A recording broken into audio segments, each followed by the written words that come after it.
Good evening and welcome back to the Australian Stock Market Show. My quote for tonight comes from author Roy T. Bennett, who said, "Do what is right, not what is easy nor what is popular." With statistics suggesting only 10% of traders consistently make money, this sounds like very good advice to me.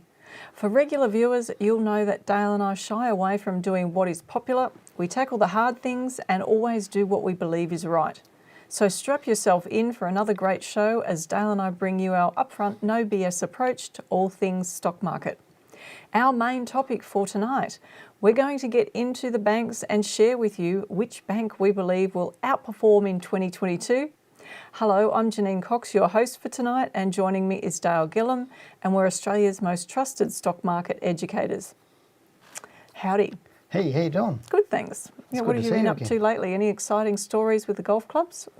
No, I don't want to talk about my golf game anymore. I didn't play very good, but I actually want to talk about our podcast. Geez, you changed that quick, didn't you? I did. I want to talk about our podcast because I know, we've been podcasting for nearly 17 years, and yet we get comments from people saying, "I love your podcast, but I don't like it when you're scripted." But what they're not realising is this show is the audio track of this show, and my marker app goes out as a podcast, which are a little bit scripted. So, right. But anyway, but anybody who's listening to this show on a podcast right now, not the ones that are watching it, should be giving us a big 5-star on there and writing us a review. I want to see some reviews on our podcast. So whether you're on iTunes or whatever you're on, please just give us a review and give us a big 5-star review anyway. So that's what I'm about tonight. That's awesome, but I do want to go back to those golf balls that landed just a few metres from the tee.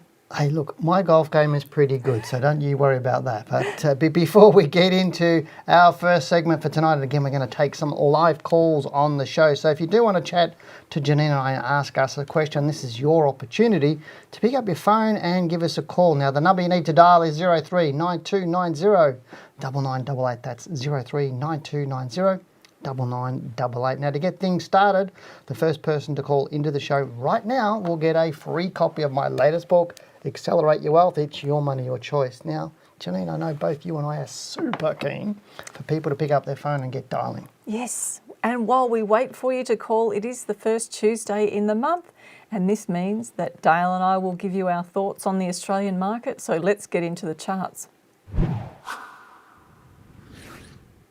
Okay, so on your screen, we've got the All Ordinaries Index. On the left is a monthly and on the right is a weekly. So do you want to talk a little bit before I do? Because I know you're going to throw it to me. Is that exciting to you? What, that there's a monthly chart on the left? No, the chart. Well, you've got to be specific.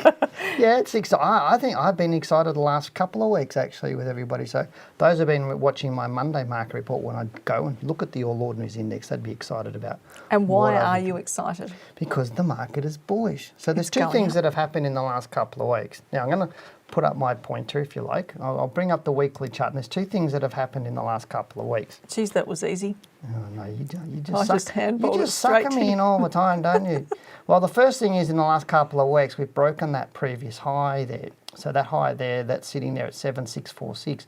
I was saying to people that when the market moved through that, I was going to confirm that this was our low. Mm-hmm. Now, this was nearly a 12% fall on our marketplace, and as you know, a lot of people are saying it's crashing, and we keep saying, no, it's not crashing. Well, the last 2 weeks, it's just proven that we haven't crashed. It's just a normal pullback like we're expecting.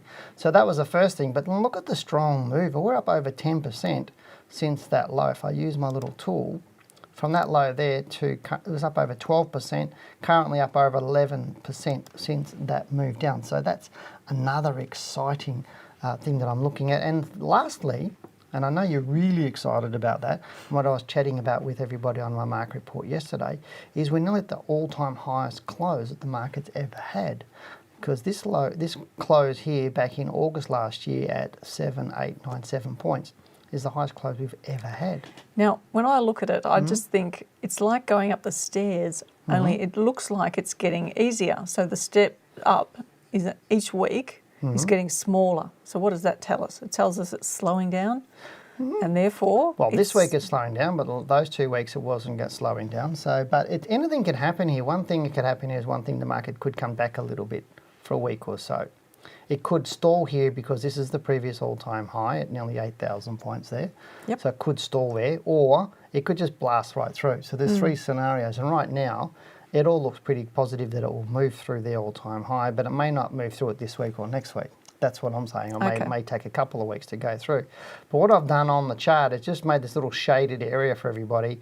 And that midpoint is about you can see there the 24th of June, so roughly.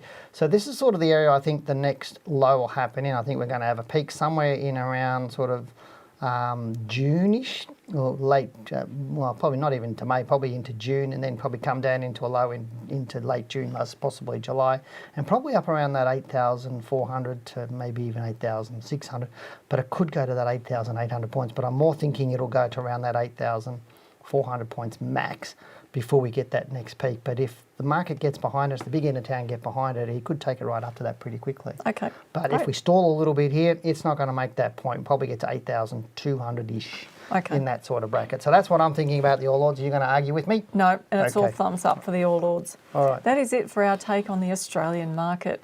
Now it's time to get into our first email for the night.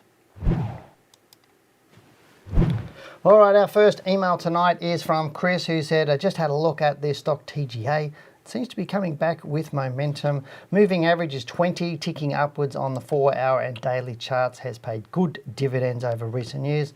Looking at it as a dividend stock, I think it may have good upside. Looking to take a small position to hold long term. Keen to get your thoughts. Warm regards, Chris. Right. Cool. Now I've got a question for you. Yes. After reading that and you listening intently to what I read, do you have any conflicts with what he's written there? Or do you see any conflicts there? No, I don't. My only conflict is the chart. Well, he said he's looking using a 20-period moving average on a 4-hour and a day chart, and he wants long-term for dividends. All I'd say is, if you really want to spend that amount of time looking at charts, knock yourself out, Chris, because you're wasting a lot of time actually doing that, isn't he? Well, is 4-hour and daily charts going to tell you anything about long-term? Absolutely not. Yeah, so he's looking at. No, but you see, there's something that he's doing. He's looking at the point as to when he's going to buy.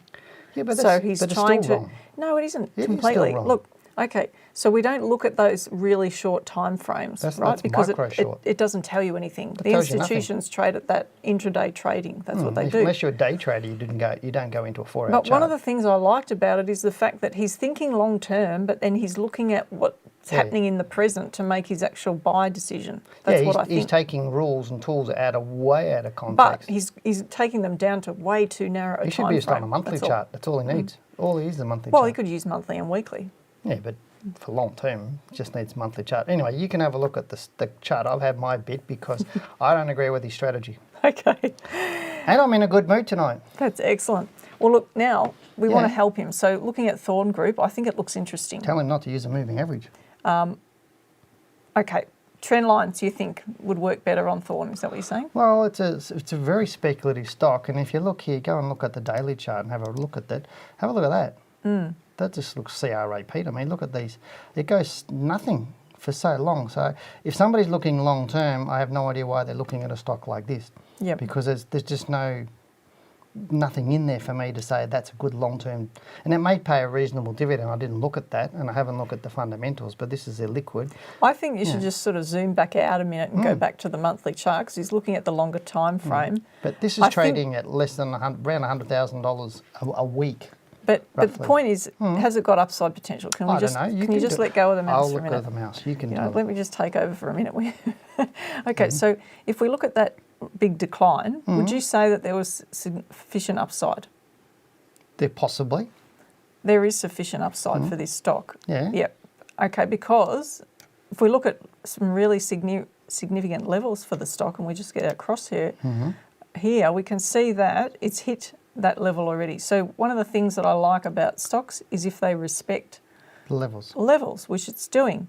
So if we go up and we have a look for another one, we can see that there's a potential for the stock to get up here. So to me, that there is significant upside for the stock potential. So why is it trading at around 30 cents instead of $3?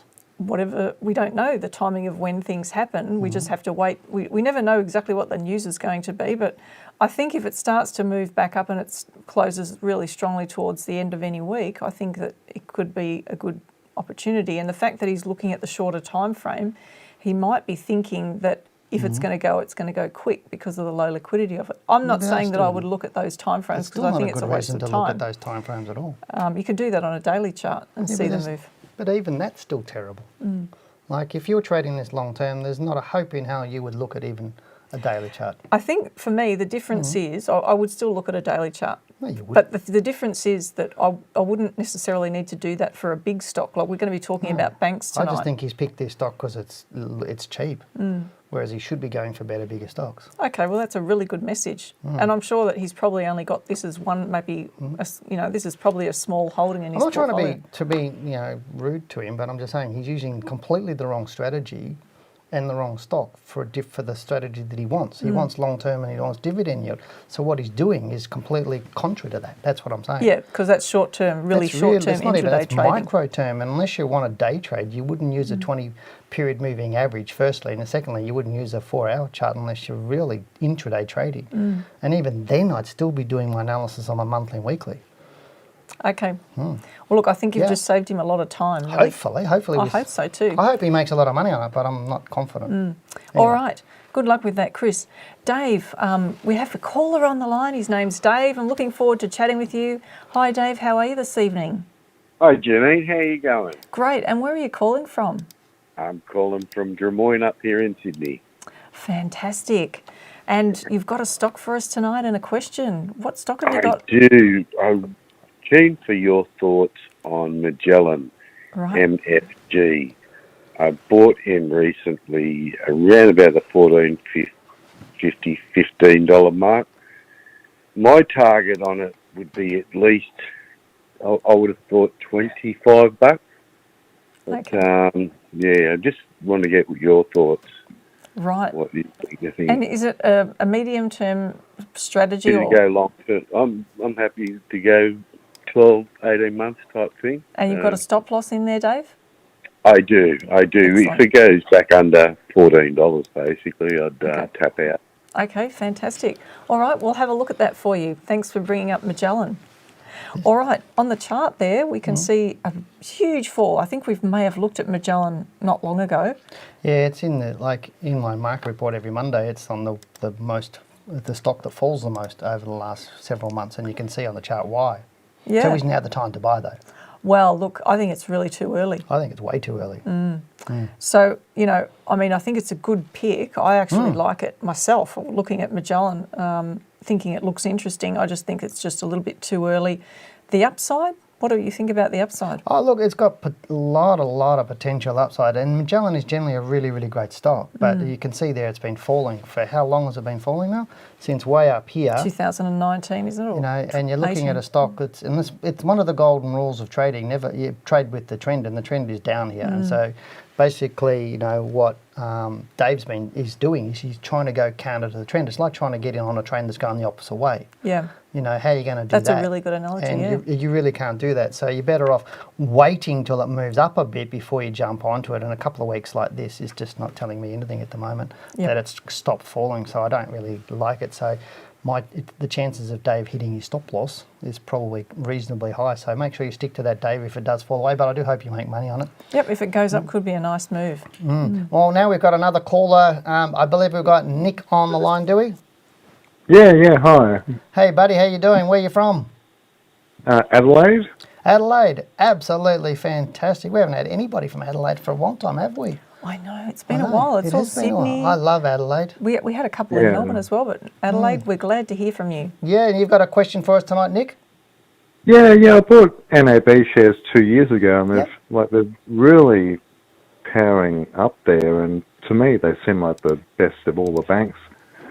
Well, you're going to find out tonight because the banks are the subject of our main topic, and I know Janine's going to get really, really stuck into it. You've already bought it? Is that medium, long-term, short-term for you? Well, I bought it to keep them for 10 years and just collect the dividends, but now they're up so much, it's tempting just to sell them. But if you do that, you don't get the dividends, so it's a real, what do you do?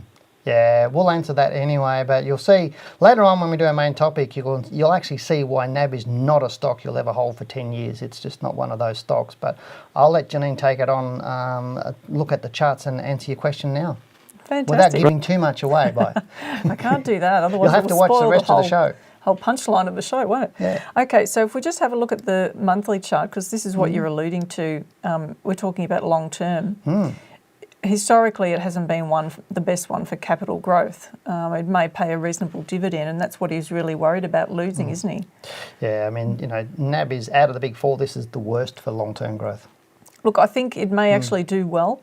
Yeah, it's doing good. Continue to do well in the medium to longer term, but it has been going really great pick, strongly up. Really good pick. I think it's got a little bit more upside potentially before it turns, but he's thinking about what is he going to do with the money and getting it. He wants the income. So what do you do?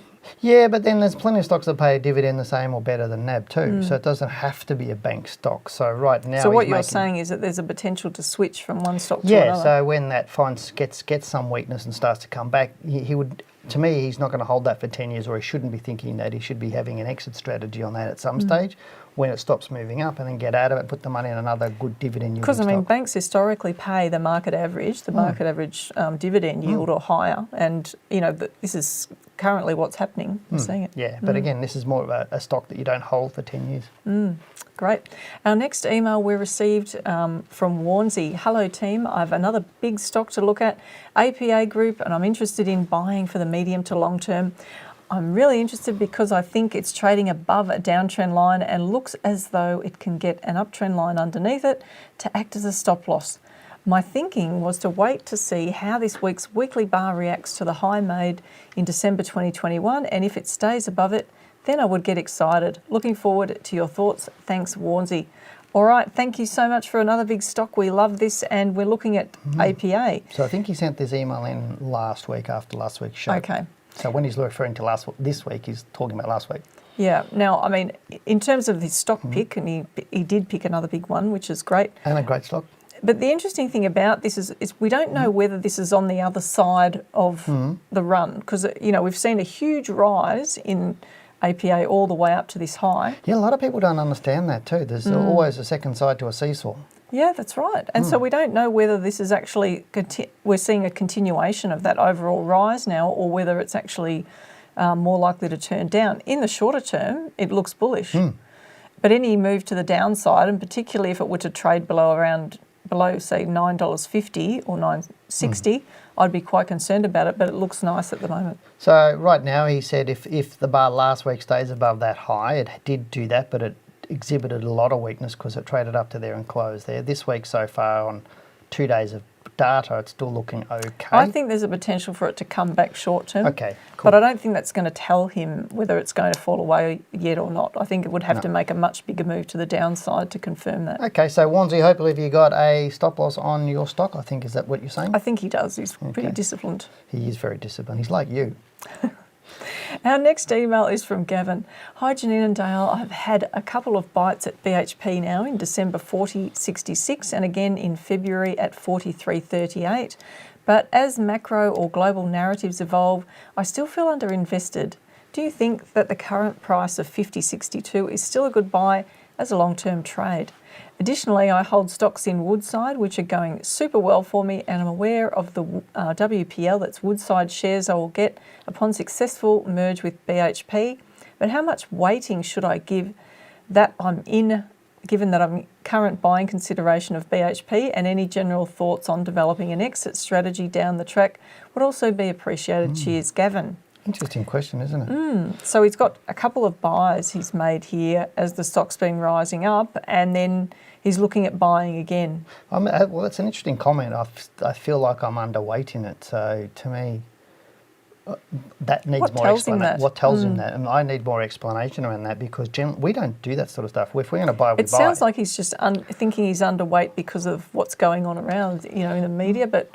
Maybe he's just dribbling into the stock, if that makes sense, without being rude, you know what I mean? So what you're saying is because he may not have had proper rules, he was a little bit nervous at the start. Maybe he's got $20,000 to put into BHP, but he's putting it in $5,000 lots just to, be conservative. Maybe he's doing that. I don't know. But obviously you or me, we look at a position and we go, okay, we put it all in the one hit. Yeah, and look, I'll never forget a guy who's really experienced in the market that said to me a long time ago, and he said that if you're in, you're in. You know, you're out, you're out. You're either in or you're not. You just make the call. So in this case, I think he's sort of hedging his bets. But the challenge is for people who then continue this strategy is eventually, though the last trade or two will be losing trades. And they'll take the profit on the first ones. Well, will they? And that's the thing. When you're not experienced, then it can play with your thinking. And so will they then just wait until those positions go back into profit and therefore risk what they... Okay, so answer his question, is it still good buying now? Or would you buy it now? I would wait, given it's so close to that all-time high. Cool. All right, so that's it. So that's your thoughts on BHP? Yes, it's time to get into our main topic. Hooray, we made it to this point tonight. Dale and I take a look at Australia's big four banking stocks. Most importantly for you, it is that we'll share our view on their likely performance and reveal our preference on which banks are worth buying in 2022. Dale and I know that we have made it no secret that we believe banks will continue to play a very important role in generating wealth for Australians. That's both of us feel that way. So before we jump in and take a look at the charts, can you recall one of Commonwealth Bank's best advertising slogans where someone says, which bank? Well, I might be old, Janine, but I still have a memory, and I still remember you using that one a while back in one of your pretty dry jokes that went down like a lead balloon, as they normally do. Thank you for that. It's so interesting what one remembers, and I often wonder how your mind works. Well, if you can figure that one out, let my wife know, because she wonders too. Yeah. Thinking back, this particular marketing campaign was an incredible success for the Commonwealth Bank. So what can we learn from this? Well, actually, Janine, I thought you would never ask me, but since you're asking which bank, I would suggest that this is a very good question. All investors need to be able to answer. Now, I challenge everyone to make a decision right now as to which bank they think will be the best to own this year. Then they should remember this show and down the track, because I want you to look at your answer to that on which bank after you've seen what we're talking about. So you want to make, what bank you choose will have a significant bearing to your profit in the coming year. So true. And to add to this, I believe it is so important to understand how the different banks move, because it's critical to your investment success.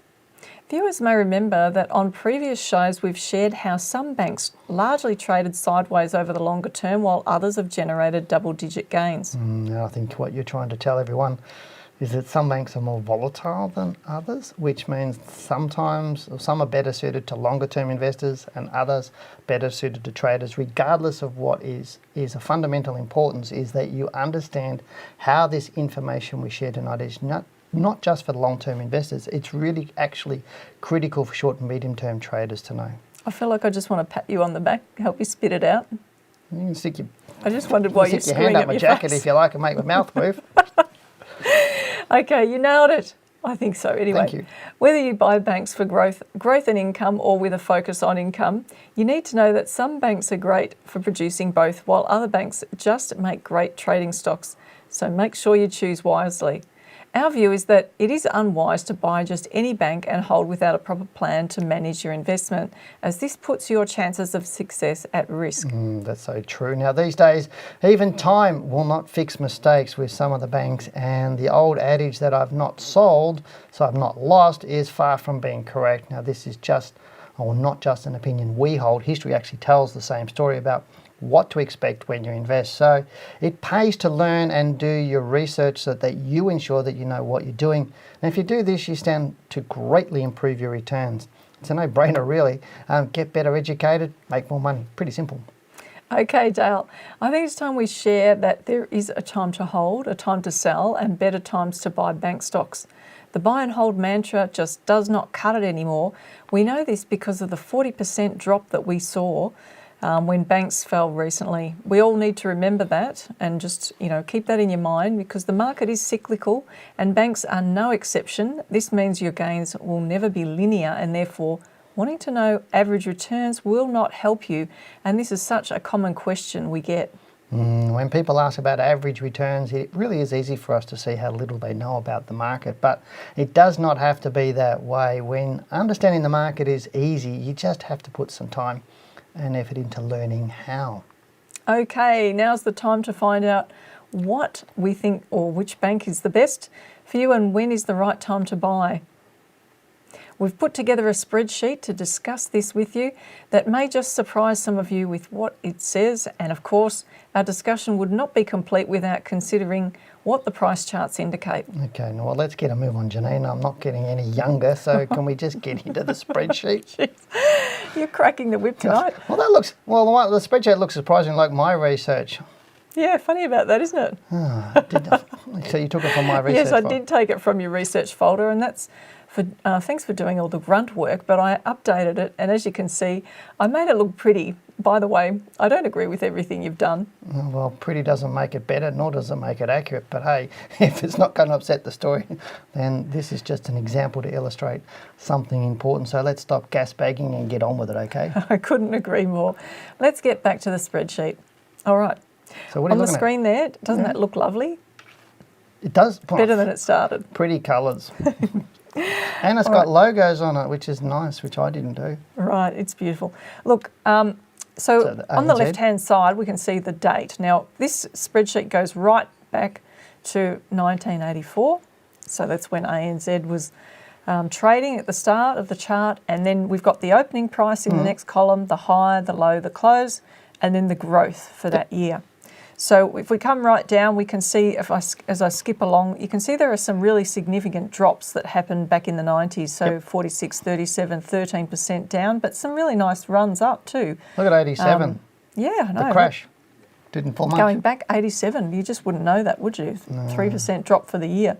But I think this sort of brings to my mind, thinking about some of the managed funds, because the managed funds actually show you figures into the quarter and the year, but they don't show you the dips that happen. So some people don't even know how volatile their investments are. The stock can rise 20%, then fall 30% and go back up 50% and be in front by 20% by the end of the year. Yeah, it's funny how they ramp it into the end of the quarter.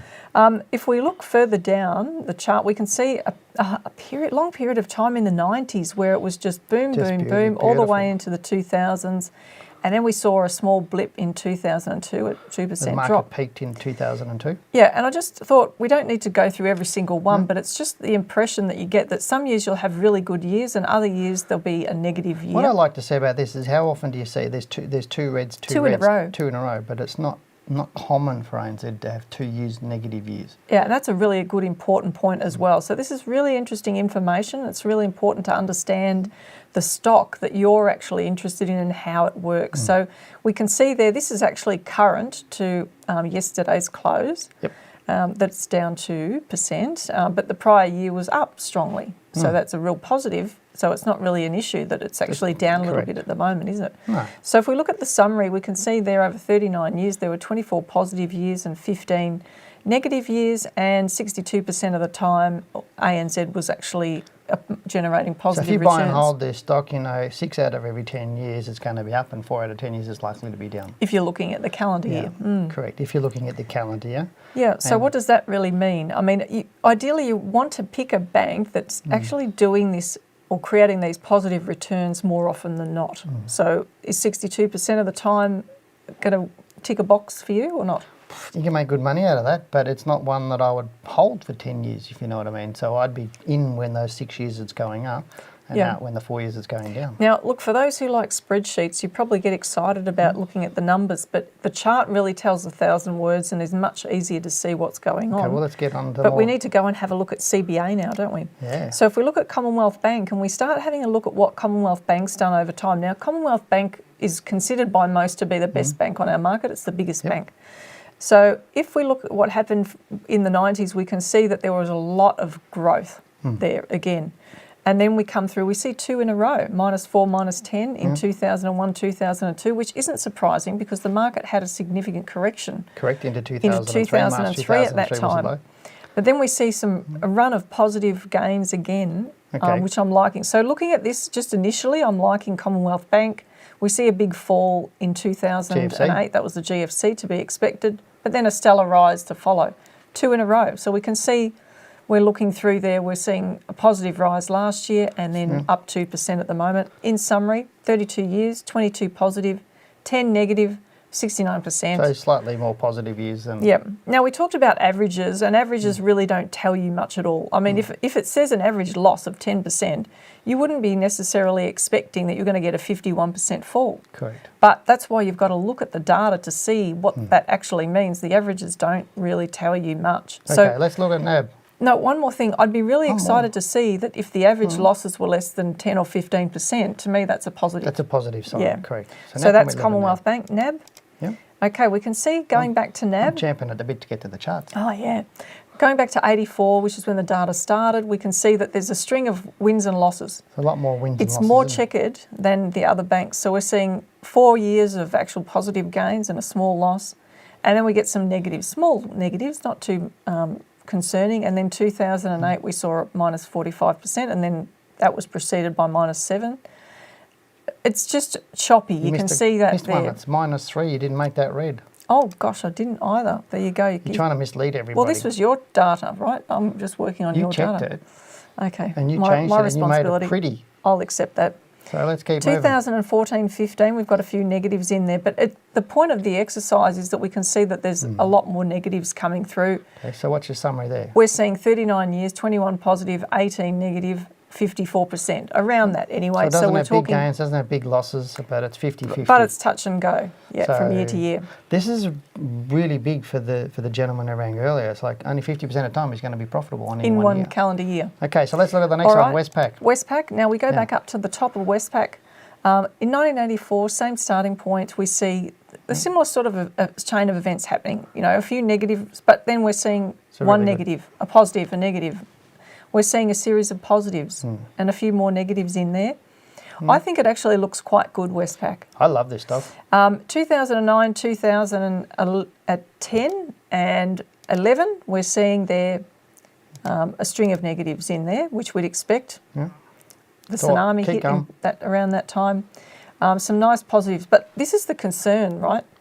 A string of negatives, 1, 2, 3, 4, 5 in a row. To me, that's right up there with NAB almost in terms of how this stock moves. But it's possible that it may actually have a string of positives now that we've seen such a long period of time in the negative. But at the moment, the chart's not showing us that. We'll need to go back to that.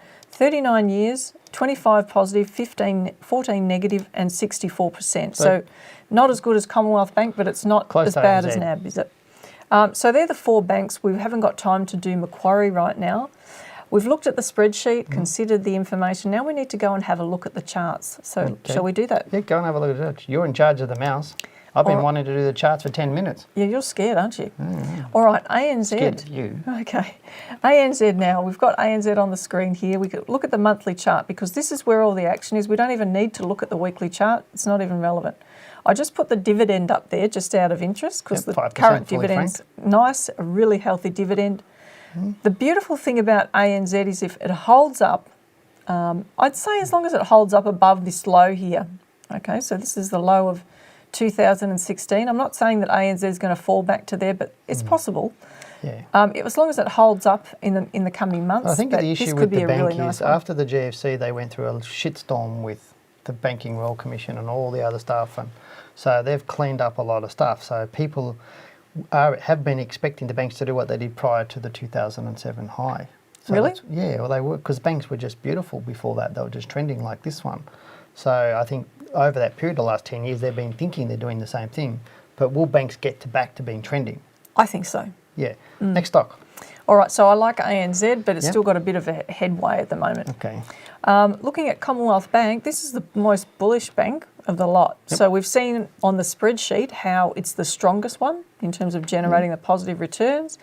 And looking at the long-term trajectory of it, it's in blue sky almost. Like there's the all-time high. It's not far from it. We could see a little bit of short-term downside, but I think that could happen with all the banks. This is actually the most bullish of the lot. So it looks good. The dividend's lower. Okay, that looks good. All right. All right, NAB. We're looking at NAB now. This is the one that the gentleman rang in about earlier. And the 4% fully franked is not the highest dividend yielding bank. But that doesn't matter. As long as it's around the market average, you'd be happy with that. So market average at the moment is under 4. So that's okay. Now, looking at this, it looks similar to ANZ in terms of the headway that it's got to get through. And it's really proven itself recently as being stronger. So this bank could actually make a real name for itself in the current decade. It could, but this is the one that proves this is a trading stock. It's not a buy and hold stock, because you could have bought this 20 years ago around the same price. Yeah, that's the point. It is terrible. Like, just looking at it, why would you even hold this stock? You wouldn't. If you had looked at the chart, you would have said, no, it's not a stock worth holding. But it's one of those things, if you were around in the 90s, which is probably a bit young for you, but I was dealing with brokers in the 90s, and they were all saying buy banks and hold them forever. Now, if you'd done that in the last 20 years, you wouldn't have done as fantastic, would you? That's right. Yep. So NAB is our least preferred, is what we're saying, isn't it? Okay, Westpac. Now we go to the monthly. We're looking at 5% dividend there for Westpac, which is nice. But Westpac has underperformed the rest of the banks by a long shot.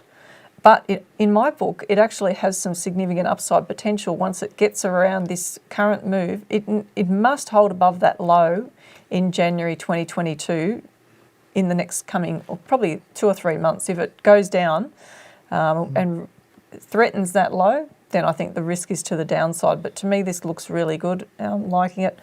I think there's significant upside for this stock, but it hasn't proven that it's got out of this pullback. Just the fact that it's gone up over the last couple of months doesn't mean that that's over yet.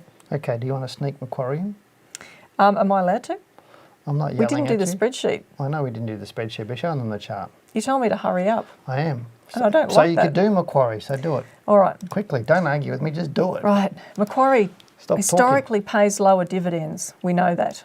2.5%, and it's only 40% frank. All the big banks are fully franked dividends, so that helps a lot of investors.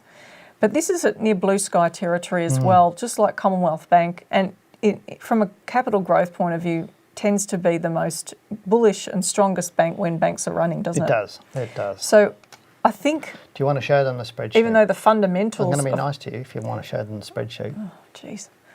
Okay. Everybody thinks I'm a meanie, greeny, grumpy person, but I'm not always. Okay.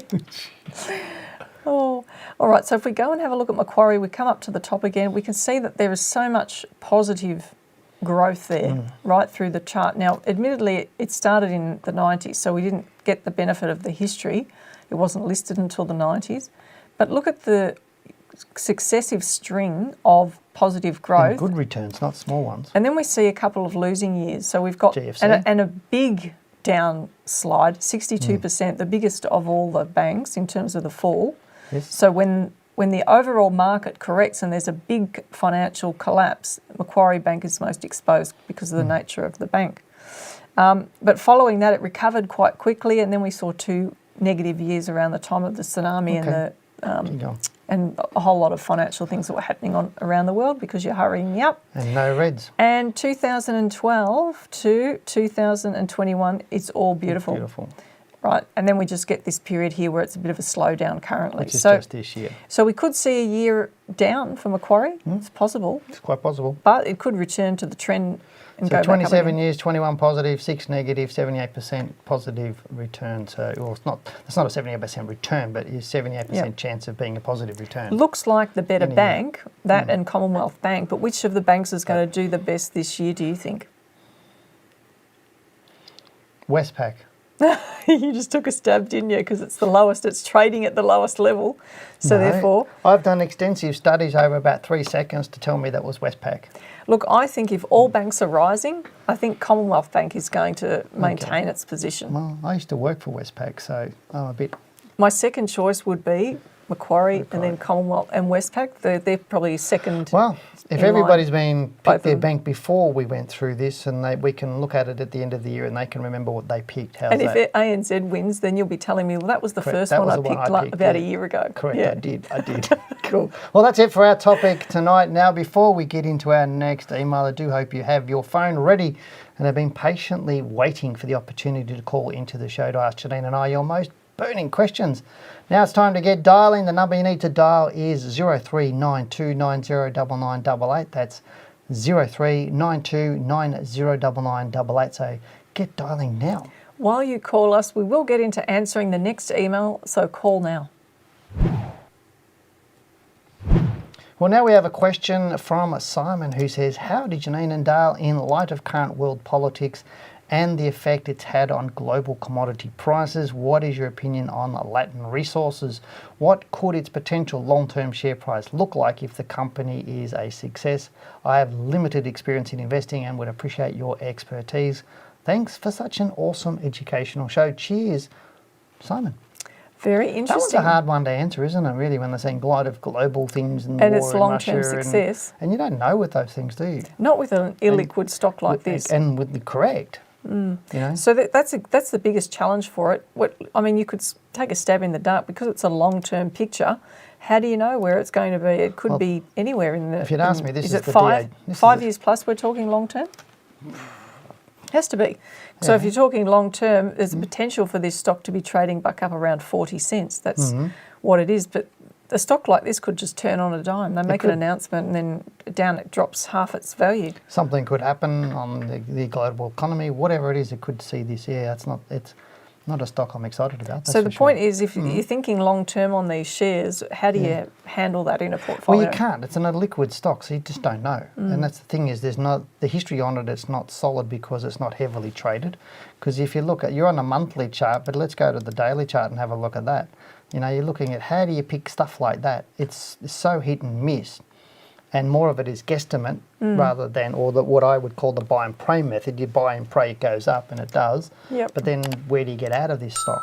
So, absolutely. Look, I think the issue. I think your points are all right, and I agree with you this time. Well done. How's that? Jeez. You heard it here and it's been recorded too.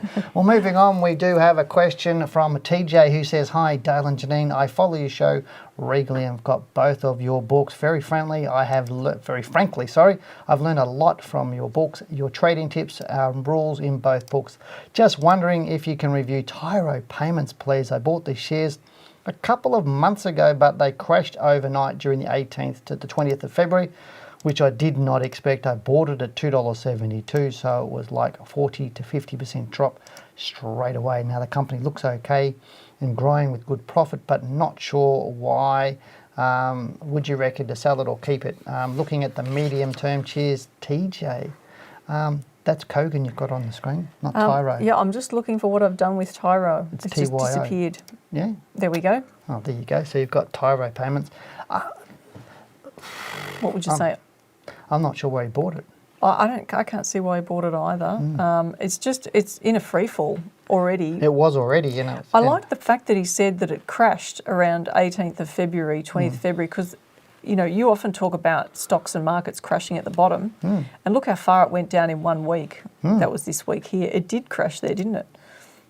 So he was right in that regard. But look, when it started falling away, it's clear that there's no trailing stop loss in there. Initial stop loss, trailing stop loss, and it went down about 46%. It's now still down. From his buy position, but how much 40. was he down already before that? Well, that's when he bought. Yeah, no, but how much was it down beforehand, that big move? So this big move here, that's where he's saying the crash was. But he was already, if he'd bought here, around here, he was already down 23% before that even happened. Yeah. And that's a big sign to say this stock is still in a bearish trend because he bought it in a bearish trend, and he was doing exactly the opposite of what we were saying before. Don't you trade with the trend, not against it, and he's trading against it there. Yeah, it's just a tough lesson, I think. It is a tough lesson, and so is there any signs for him at the moment to sort of make? He's probably holding back on the stock at the moment, hoping it's going to go back up. Yeah, I mean, it could because it's come down to test this low here, but it might only do that in the short term. You just don't know. It's just a tough one to judge when you don't have a lot of data as well. Ideally you want to have 3 to 5 years of data, and we've just got a few years there. I think in the short term there's a potential for it to rise back up to around 220 possibly. But, if it starts to fall away and heads down below 150, I'd just say it's risk of continuing to decline. There's so much competition in this sort of payment space. It's not funny, and more coming in all the time, and the big players coming in. So I've been saying for a long time it's going to be a challenging area to be in. So, but yeah. Yeah, because the tech sector's been hit. Yep. The tech sector could recover. We just need to keep an eye on what's happening with the tech sector in the US. Absolutely. Okay, our next email is from Hazel, and Hazel said, "Hello Dale, thank you for yourself and to Janine for all your information. It's taken me a while, but a few things are starting to gel. I've had Kogan on my watch list for a while. It's had a steep downward trend since November 2020. I'm looking to see that it has finished and it's not now showing signs of confirming an uptrend. It had a pattern before its big uptrend in 2020, which seems to be replicating on the monthly chart.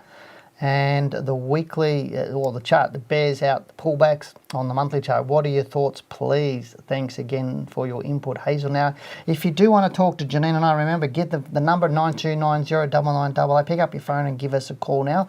But right now we're going to get into Kogan.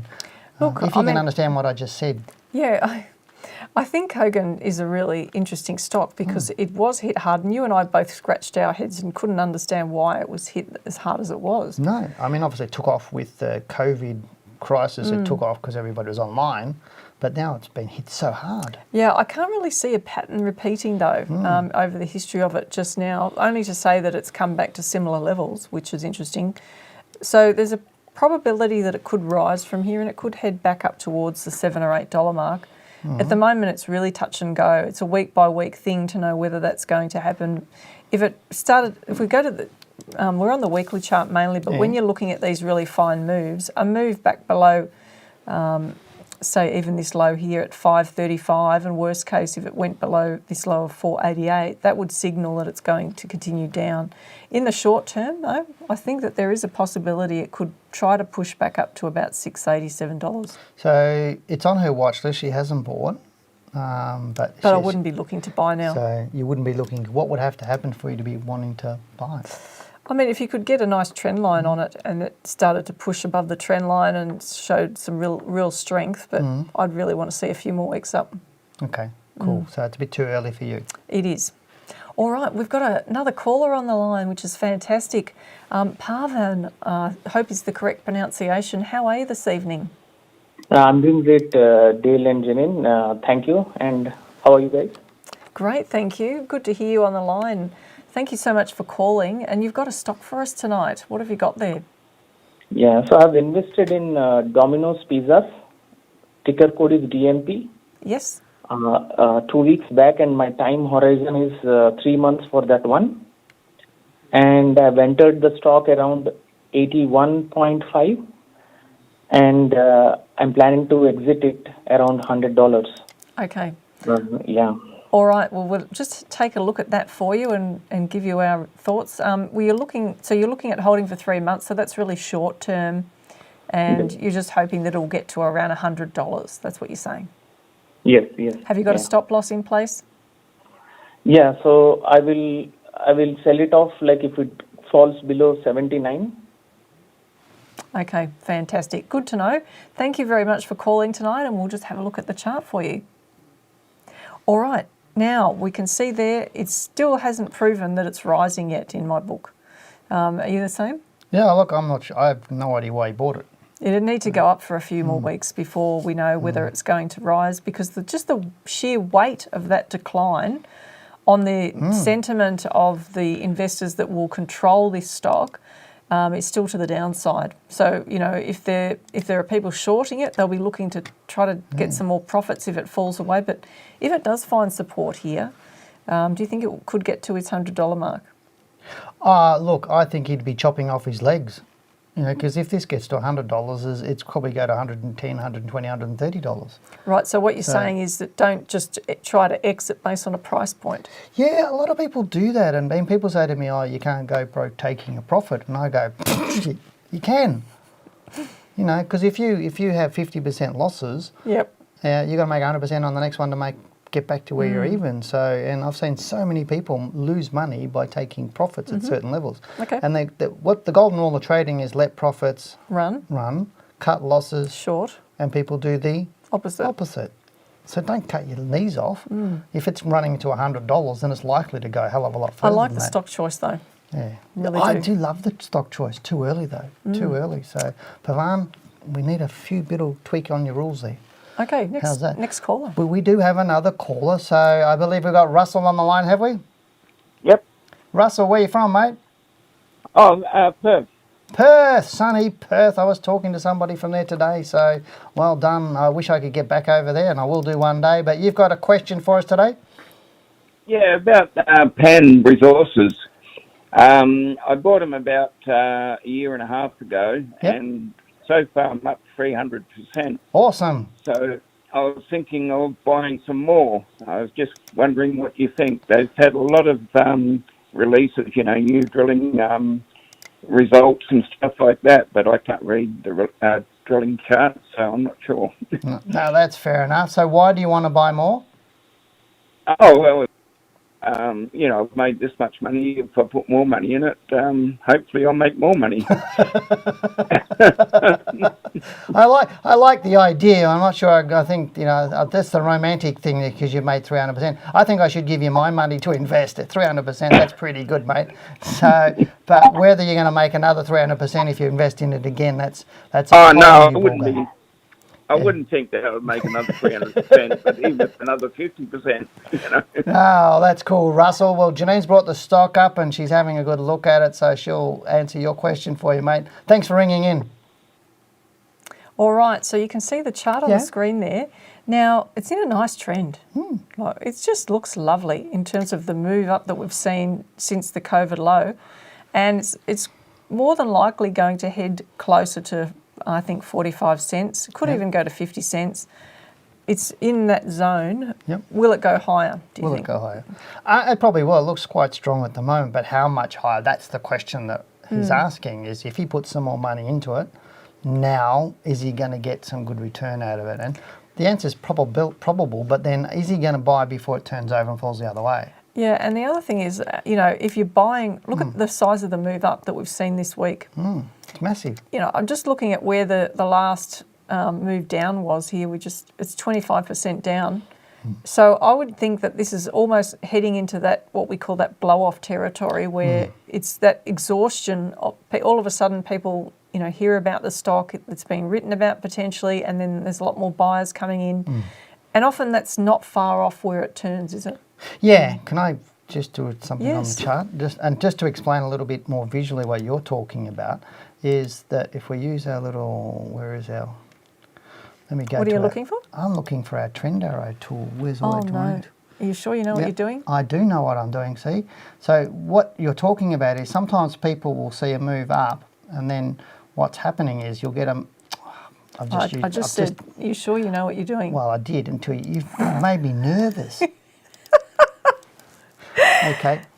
Okay, so what they'll see is the stock moving up quite strongly and then they jump in around here thinking it's going to keep going. And I'm not saying Russell's doing this, but then they get the peak, which is what you're talking about, and then they get the downside slide. So this buy here ends up in a loss because they get really excited in that blow-off pattern and then they buy near the peak. And that so often happens. How many times do we see that? Why are you laughing at me? Jeez. Okay. That's not very nice. I mean, all right. Geez, I should... More serious now, more serious. Yeah, be serious. I really like the stock. I think it's great. Like the stock. I'd say don't be greedy. Don't be greedy, okay. Our next email is from Angelo. Hi Dale and Janine team. I've read both books and will be enrolling into your course in the coming weeks. Can't wait to start taking control of my wealth and future. I'm currently looking closely at AGL's current price is $7.71 and I've seen the recent rise over the last 4 months off a bottom which has piqued my interest. Over its history I see it had support between $11 and $15 and wondering whether that could possibly return and if not surpass. I'll be looking to see if it does correct and potentially test that recent bottom before looking at getting in. I'd love your thoughts and on the stock. Have a great day. Kind regards, Angelo. This is my pick for the night. Okay. I think he's done an awesome job on this one. Yes, very nice. I think he's going to make a great trader and he's going to enjoy our course. Excellent. All right, look, we don't agree? No, I do. Oh, okay. When he was talking, obviously the stock was at 771. Yeah, I know. So it's just moved up out of a sideways move. We just look at the long-term trajectory of AGL, and we can see there that he's probably good looking like me too. Yeah, it's actually just broken through that level there, just this week actually, which is really important. But sometimes stocks will break through and then they'll pull back again. But it's looking good at the moment. Looks great, doesn't it? And so if we just look at the weekly chart there, we can see that it's really quite nicely stretched up, which means that it probably could go up for at least another couple of weeks. I do like it. Well done, Angelo. That was a really good pick. Is that all you're going to say to him? That's it. You're just going to give him a big tick? I just let you do that. And I tick people off. You give them a big tick. Okay. It's the opposite way. Remember that. Cool. All right. Our next email is from Sheila, who says, "Hi Dale and Janine. What a smashing duo presenters you both are. You make me laugh with your quirkiness. Seriously, I would like both of you to suggest at least 5 shares, not too expensive, to start a portfolio for my 18-year-old son. Hopefully, he will do a student course with you sometime later. Looking forward to hearing from you. Thanks again for your contributions on your online show, Sheila." Look, we can't do that because what you're asking us to do is give you 5 stocks to give to your son, and that's financial advice straight now. We're not going to do that, and it would be irresponsible for us to do that. And I'll get your thoughts in a second, because even if we gave you 5 stocks, and if you don't know how to manage them or what you're doing, then it doesn't matter what 5 stocks we give you, because you won't manage it properly. And my biggest suggestion you should do is just buy my book, whether it's my first one, which you can get for free online. You just pay the shipping, which is like $9, I think. Get your son to read that, look at the rules that are in that, go into the top 20 stocks and have a look at, see which ones might be fitting the rules in the book, and then getting him, and that shows you how to do your position sizing, balancing out your portfolio, how you're going to buy the stocks, everything you're going to do about it, and start working with him to help him, because there's an old adage, teach a man to fish and you can feed him for life, but give him the fish and you only feed him for a day. So giving you 5 stocks is that, just giving you some fish, and it's not going to satisfy you. What do you I was going to suggest too, the top 20 shares makes it nice and easy for them to choose from. And even stocks that your son can relate to, so that he's got a connection with that company for whatever reason. He may be aware of them already. Perhaps even the top 50 shares could be a good place to start, to give you a little bit more choice. Good answer. Good answer. All right.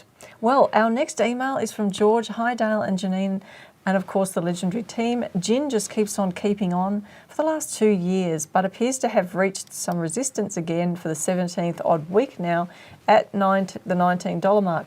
Risk to the downside currently is spot on 15% at around 16.15, and an upside of 12 to 40% maybe. Would you please cast an experienced eye over it, and would appreciate your thoughts on market balance as to holding prices at levels for extended periods of time. Does this generate more buying or selling pressure dependent on where it occurs in the pattern? Bull market, bear market, and or is it a fundamentals factor? Much appreciated as always. Keep up the solid educational approach. Thanks, George." You're giving me the long ones tonight, aren't you? Wow, that one's another one. It's a really in-depth one. It's really in-depth, and for us to answer it would be assume you have a lot of knowledge for us to be able to explain it correctly for you, and we can't do that on YouTube. It's not really, that's something we can do. We can give you what we think of the stock, but to get into everything to answer you properly you really need to be one of our students for us to do that, because you would need to know underlying and fundamental stuff that we need to talk about in order for you to fully understand our answer. And I hope, did I say that correctly? You did. Now I'll leave that part to you. Yeah. I'll just become a student, mate, and it'll answer all your questions. I'd actually say that the stock looks good. It does look good. It's trending up nicely. I've been watching this for ages. Yeah, and it's had that significant correction that we saw during COVID, and it's recovered, but it hasn't recovered all the way, which doesn't surprise me. Looking at the share though, it sort of goes up, comes down, goes up, comes down, and it really comes down almost, 75% of each rise, I've which almost is not bought it a few strong. times over the last 12 months, but every time I think about it, you're just not sure that it's going to keep going. I'm not confident in it, and and whether there's a vacuum above it or below it, it's not pushing through for a reason, so that means stay out of it in my book. Well, look, I would say that he's really good that he's identified that $19 level. And if it does go through that strongly, then I think there's potential upside there. I would agree with that. Absolutely agree with that. Okay, well, that's our thoughts on Jumbo Interacting. If you have enjoyed tonight's show, give us a big thumbs up. That means click the bell subscribe button, click the bell next to it so that you know when we upload videos. But I know Janine and myself have enjoyed the show, and I hope you have too. If you called into the show and missed out on us answering your question, then watch our show next Tuesday between 7 and 8 p.m, as we would love to chat with you. If you're not able to watch live, you can also email your question ahead of the show. You do this by sending your email to info@wealthwithin.com.au, and remember, to include Wealth Within Live in the subject line. Also, we would really appreciate your support for what we share each and every week. You can show your support by subscribing to our channel. So if you've not done yet, hit that subscribe button. Now also, if you are listening to this show as a podcast, or the audio of this show as a podcast, give us a 5-star rating, and please write us a review for our podcast on your preferred podcasting platform. Well, that is it for tonight's show. We do hope you enjoyed what we presented tonight. We've so enjoyed receiving all of your emails, and thank you, those who called into the show. We love the opportunity to chat with you personally. As always, thank you for joining us, and we hope you have a great week. But for now, goodbye, good luck, and good trading.